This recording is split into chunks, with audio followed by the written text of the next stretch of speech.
Bom, na outra questão, ainda falando sobre fluxo magnético, ele fala o seguinte: imagine a seguinte situação: uma espira circular se encontra numa região de campo magnético uniforme com seu vetor normal inicialmente paralelo ao vetor campo magnético. Essa espira começa a girar em torno de um eixo preso ao teto, alterando assim o ângulo entre os dois vetores mencionados. Se a espira se encontra conectada a um LED, qual alternativa descreve corretamente o que ocorre com o LED à medida que a espira executa um giro completo? E aí, antes de ver que alternativa, só para a gente relembrar mesmo o que é mesmo indução magnética, lembra, a indução magnética ocorre quando há variação no fluxo magnético em um circuito determinada pela expressão. Deixa eu até colocar aqui para ver se cabe. Então, o fluxo magnético, como é que a gente calcula mesmo, lembra? Era o campo magnético vezes quem? Vezes a área aí da espira vezes o cosseno do ângulo entre eles aí, entre o campo e o vetor, né?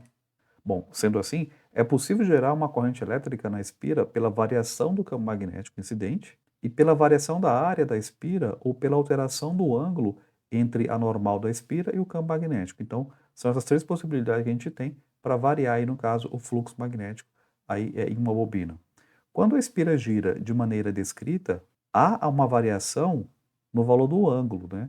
Causando assim uma variação no fluxo magnético e gerando uma corrente elétrica na espira, o que no caso faz acender o LED. Tá? Então, aqui basicamente o que está provocando aqui uma alteração é justamente aonde? É justamente no ângulo, né? É o ângulo que está mudando quando essa espira começa a girar em torno aí do eixo preso ao teto, tá? Então vamos ver aqui a alternativa para ver qual que diz essa questão.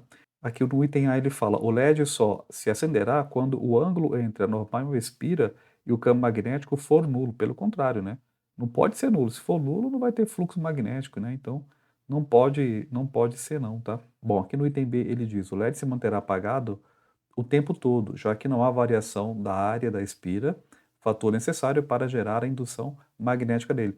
Em certa parte, não é que está errado, tá? De fato, a área aqui não está mudando, mas o que está mudando aqui é o ângulo. Então, como o ângulo muda, o fluxo muda. Então, não é de fato a área que muda, mas como o ângulo está mudando, o LED irá sim se acender, tá?